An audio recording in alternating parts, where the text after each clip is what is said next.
శాసనసభ చరిత్రలో ఎన్నడూ చెప్పనన్ని అసత్యాలు, ఎన్నడూ చెప్పనన్ని దారుణమైన అబద్ధాలు స్వయంగా ముఖ్యమంత్రి నోటెంబడే రావడం అనేది నిజంగా బాధాకరం.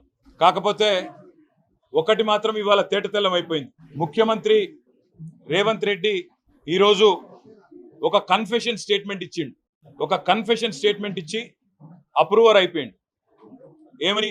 నా వల్ల కాదు ప్రభుత్వాన్ని నడపడం, నేను ఇచ్చిన హామీలన్నీ తెలివి తక్కువతనంతో ఇచ్చినా, నాకు తెలియదు 6 గ్యారెంటీల అమలు సంగతి కానీ, రుణమాఫీ సంగతి కానీ, మిగతా విషయాలు కానీ, ఏదో తెలియకుండా కేవలం ఓట్ల కోసం మాత్రమే నేను హామీలు ఇచ్చినా, అప్పుడు బుకాయింపు మాటలు చెప్పినా, కానీ తంతె గారెల బుట్టలో పడ్డట్టు అనుకోకుండా వచ్చి అడ్డిమారి గుడ్డి దెబ్బలక ముఖ్యమంత్రి అయినా, ఇప్పుడు ముఖ్యమంత్రి అయినాక నాకు నడపస్తలేదు, నాకు వ్యవహారం తెలుస్తలేదు అనే కన్ఫెషన్ స్టేట్మెంట్ మాత్రం ఇవాళ రేవంత్ రెడ్డి గారి అక్కసుతో కూడిన మాటల్లో స్పష్టంగా బయటపడ్డది.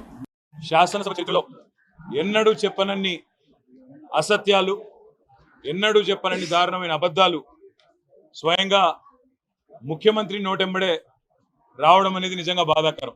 కాకపోతే ఒకటి మాత్రం ఇవాళ తేటతెల్లం అయిపోయింది. ముఖ్యమంత్రి రేవంత్ రెడ్డి ఈరోజు ఒక కన్ఫెషన్ స్టేట్మెంట్ ఇచ్చిండు. ఒక కన్ఫెషన్ స్టేట్మెంట్ ఇచ్చి అప్రూవర్ అయిపోయింది. ఏమని?